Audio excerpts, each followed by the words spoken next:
বাবা মানে রোজ সকালে পুতুল পুতুল খেলা। বাবাকে নিয়ে গাওয়া এই গানটির কথা মনে আছে? সুমধুর কণ্ঠে গাওয়া এই গান উপস্থাপক, বিচারক আর দেশের লাখো সন্তানের চোখে জল এনেছিল। গানটি গেয়েছিলেন জনপ্রিয় ইসলামী সঙ্গীত শিল্পী জাইমা নূর। মাত্র ৬ বছর বয়সে বৈশাখী টিভির একটি সঙ্গীত প্রতিযোগিতায় গান গাওয়ার মাধ্যমে শুরু হয় জাইমার যাত্রা। ২০২১ সালে বাংলা ভিশনে আয়োজিত কুরআন তেলাওয়াত প্রতিযোগিতার মঞ্চে বাবা গান গেয়ে দেশ জুড়ে ব্যাপক পরিচিতি পান তিনি। ধৈর্য ধারণ করার শক্তি। JBS holdings limited. জাইমার বাবা ঢাকা মহানগর দক্ষিণ জামায়াতের আমির নুরুল ইসলাম বুলবুল। আসন্ন জাতীয় সংসদ নির্বাচনে চাঁপাইনবাবগঞ্জ ৩ আসনে বাংলাদেশ জামায়াতে ইসলামীর প্রার্থী হিসেবে প্রতিদ্বন্দ্বিতা করবেন তিনি। সম্প্রতি পদ্মা নদীর তীরে এক ব্যতিক্রমী আয়োজনের মাধ্যমে নিজের নির্বাচনী ইশতেহার ঘোষণা করেন নুরুল ইসলাম বুলবুল।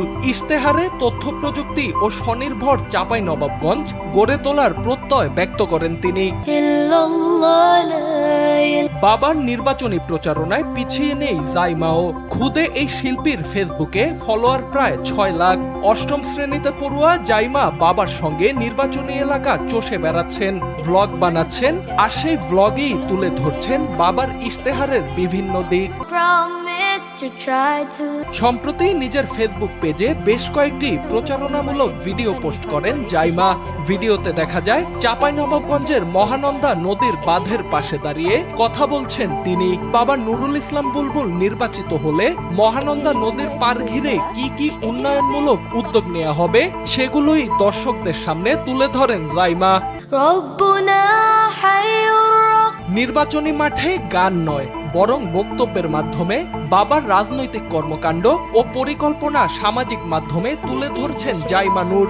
একদিকে শিল্পীর পরিচয়, অন্যদিকে কন্যার দায়িত্ব, দুটোই একসঙ্গে বহন করছেন তিনি। আর সামাজিক মাধ্যম ব্যবহারকারীরাও আগ্রহ নিয়ে দেখছেন এই ক্ষুদে শিল্পীর প্রচারণামূলক ভূমিকা। আমি যদি হেরে যাই। সোহানাল রাজি, NPB। বুলবুল ভাইয়ের মতো নয় মাশাআল্লাহ ভাইরে।